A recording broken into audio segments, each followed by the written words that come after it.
What do all of these buildings have in common? Well, they're all toilets. This is like Troye Sivan's house in the Architectural Digest tour.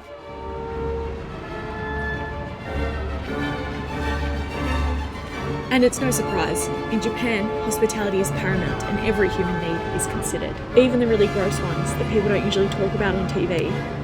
For the average person, having toilets this amazing literally everywhere is like a dream. But for me in 2018, I experienced...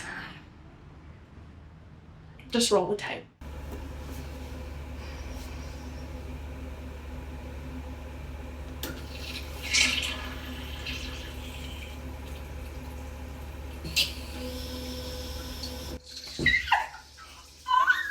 It was my first and last ever bidet until now. Okay, we're currently driving to a place called Kyotsu Gorge Tunnel, which is 3 hours north of Tokyo in Niigata. And I'm going here because I have caught wind, so to speak, of an incredible toilet that I must check out, because it's been, 8 years since my ass was ever touched by toilet water, bar an unfortunate splashback every now and again.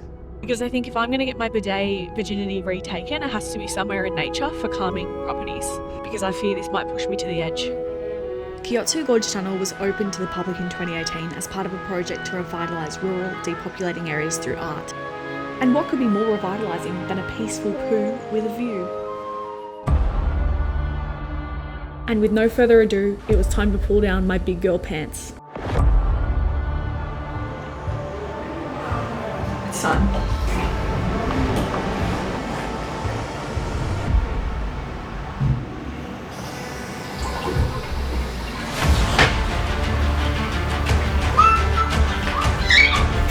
Make it stop. Make it stop. Why does it go so long? Why does it still go?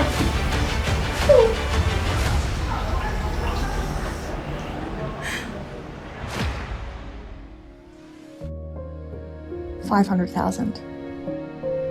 That's allegedly how many people watch the ABC on Sunday nights at 7:30. 500,000 people watching one woman pull her pants down and face her fears. And if I inspire even one Australian to do the same thing, then my trip to Japan has not been in vain.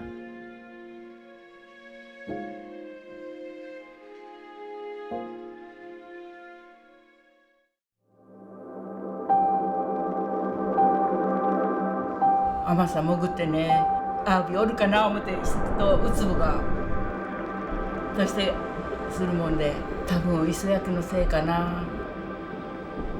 It's hard to protect the environment in a world that favours quick financial gain. My sister Shanae is a diver and conservationist, and she's thinking about giving it all up for a comfortable corporate life.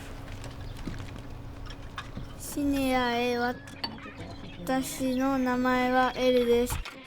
私のお母さんは2000年続く伝統である海女さんの一員です。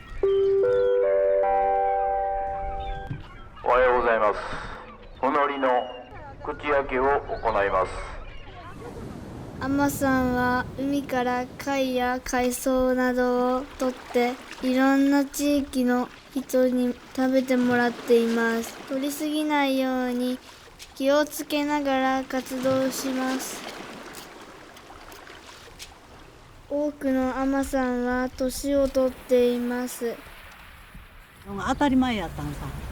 塩焼けして磯焼けして全然昔と違うもん。昔はいっぱい取ったもん。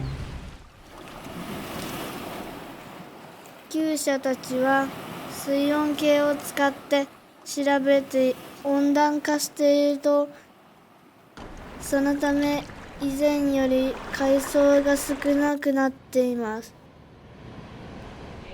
住む場所だからです。海女さんは今は多くは火星そのぐらいの時代やな。ではいませんが、それでもかまどで雨小屋で喋ってするのがすごい楽しいんですよね。女子会やもんな。甘会やな。とても幸せです。そして私のお母さんは和歌山さんで、私たちの文化がなくしたくないと思っています。アマさんはシネアへ。あなたはオーストラリアで女性のダイバーとして暮らしていることを忘れないでください。遠い場所にいると思うけど、私たちが潜る海はつながっています。海を守ろうとしている気持ちはお金には変えることのできない大きな幸せになるでしょう。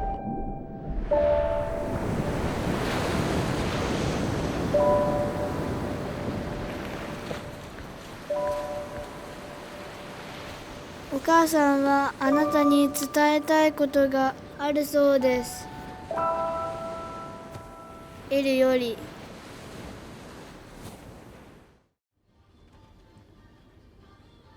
I wish I was cute and jolly, but my features are rather harsh and I have mental illness.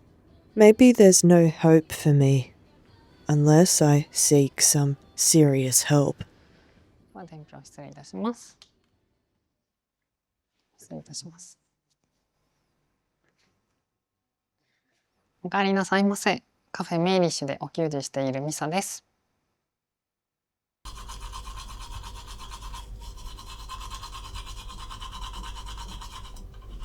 Misa is the prettiest femboy in Tokyo.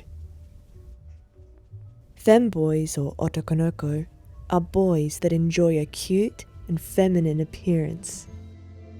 Misa's mum told him this year he would become famous.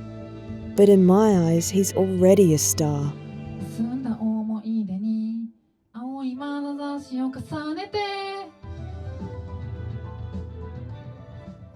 可愛い男の子になるにはやっぱり何よりもまずメイクの練習、そして、自分を客観視できるようになることだと思います。これは美しいとか美しくないっていうわけじゃなくて、とにかくもっと楽しいことをやっていきたいです。もっとよりライトにポップにこの男の子活動を通じて伝えていきたいです。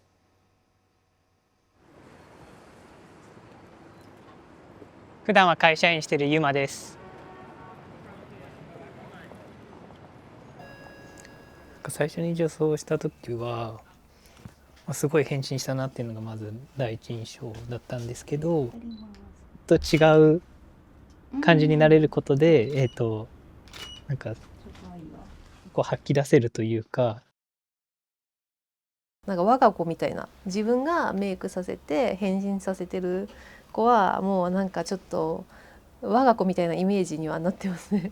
自分の子供みたいになんか可愛いお洋服着せてあげたいし、なんか今の女装男子ってすごい尊い存在だと思うんですよね。やっぱり日本人の気質みたいなところもあって、普段の仕事では結構みんな真面目に作業していて、私にとっての女装とは一つはストレスを発散する場所かなって思ってます。If I can't succeed at being cute in this life, I'm not too unhappy about it anymore. Because I believe that when I die, I'll go to heaven and it'll be filled with femboys and cross-dressers.「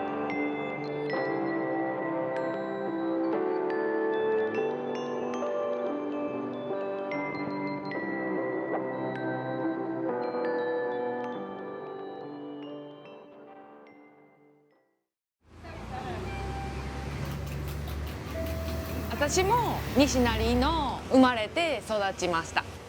なんかみんな危険と思ってるかもしれないですけど、人情の町でみんな優しい人がいっぱいです。ビーフ、豆腐、オニオン、お店の一番人気のメニューです。旦那さんここのオーナーなんですけど、そのお客さんに人気でちょっとごめんなさい。今ちょっと鍛えすぎて6パックから1パックになってます。オーストラリアのテレビでせっかくやからここ紹介したいな思って。彼がこの町で一番喧嘩の強い喧嘩番長日本最年長プロボクサーでございます、51歳最強俺13年前にこの西成っていう町でお店をやろうと思ってきて、でその時はねまだやっぱり特区っていうのになってなくて、やっぱりその路上生活者の人とか覚醒剤、そういった小さな犯罪者たちもうろうろしてたような時代やって、公園やのに炊き出しの準備ができるようになってたりとか、結構ねみんなもう自動販売機の近所はねみんなお酒飲んで朝からみんなで盛り上がってるっていうね、西成独特のスタイルです。すぐお店やのに奥まで入らなあかんっていうお店がある。で通路からなんか出てきた思ったらこんな柄悪いおっさんが経営してんねん。こんな柄悪いおっさんがお店やってんのよ。おいっすブラブラしてんねん気ぃつけてな。ここももともとはセンターって言って仕事の斡旋で、そこでみんなが仕事を見つけて働くっていう場所やったんやけども、今はちょっと老朽化のために全部工事してます。で新しくまたそれが向こう側に移転してちょっとでも貧困をなくすためにこうやって公園で子どもたちが遊んでるぐらい、安全な街に生まれ変わりました。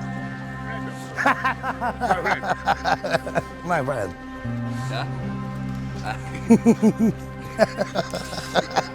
この町は日本のスラムとか言われてたけれども、今となっては観光客が来る、交通の利便性がいいっていうのもあって、これから伸びていく町やと思ってるんで、僕はこの町が好きです。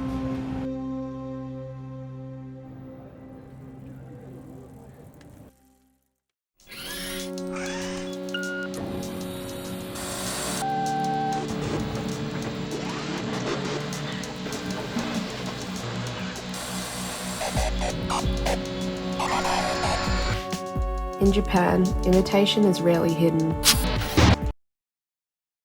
I came to a village where the living had been replaced by imitations. But imitations don't wait at bus stops. I came to the Scarecrow village to talk to the Scarecrow maker. I wanted to understand why she replicates people into dolls.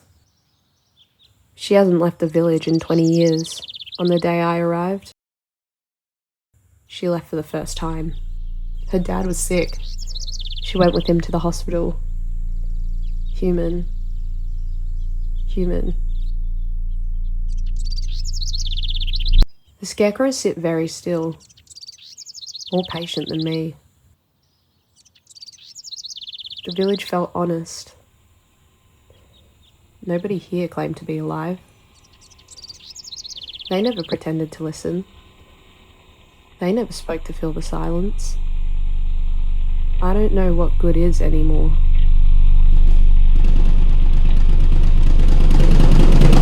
Maybe humanity has always tolerated substitutions. An answer replacing research, a documentary replacing truth, a voice replacing a person. I think I trusted the silence more than most voices this year. Documentary is supposed to... The scarecrows do what they were meant to do. They scare off the crows, they keep the garden alive. But they also don't hide what they're not. They don't imitate breathing. They don't do what they think they should do. They don't ask to be believed. I came to the village expecting to document artificial people. Instead, I just kept thinking about real ones. At what point does imitation become indistinguishable from behaviour, trying very hard to appear alive? Is my voice just becoming another ghost in a village? Nowhere in between. Theatre of the absurd ends where it begins. Maybe documentaries do too. I came to document a village filled with human replicas. But this village didn't feel that different.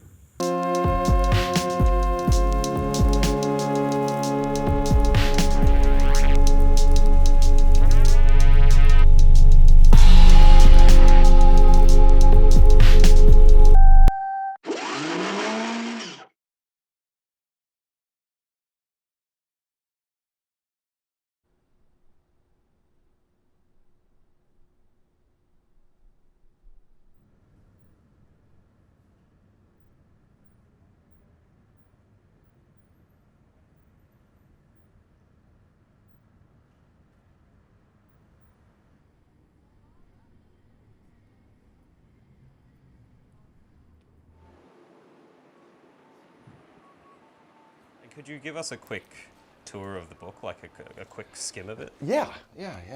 So it's basically this is in the style of Heita Uma. Heita means poorly, and Uma means well done. So it's kind of well done, poorly drawn art. And the story is pretty much just about him and what he did while he was, when he killed this Dutch woman in Paris. Very much considered one of the most disgusting manga out there. Definitely when I post something like this on social media, always will lose some followers. How does that make you feel that it's this divisive book that you stock? I don't know. For me, it's a slice of history. I don't like Sagawa. I don't really like the manga. I don't really like the art, but it is something that happened in history, and it's very strange that he was able to recount his story in the art form of manga. Why do you think they published this? Because I feel like a lot of these relics are sort of objects that were maybe produced by the individual, but this was sort of commercial, right? Yeah. I mean, I don't know, to be honest, but he did, after he was released from the mental institution, he appeared on Japanese TV, and he was kind of in the limelight, He was in media, and I think a lot of people took his story and ran with it because they could make a quick buck off of it, to be honest. How did you feel when you first read the book? Nausea. It felt gross, Reading it felt gross. Reading it left just like a sick taste in my mouth, But then over the years of seeing it pop up here and there, you kind of just become desensitized to it, to be honest. I've become a bit jaded as far as content goes, and I've just seen and consumed so much doing this whole bookstore business.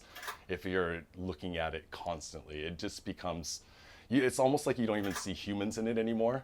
It just becomes a thing that kind of doesn't bother me anymore. It's just content.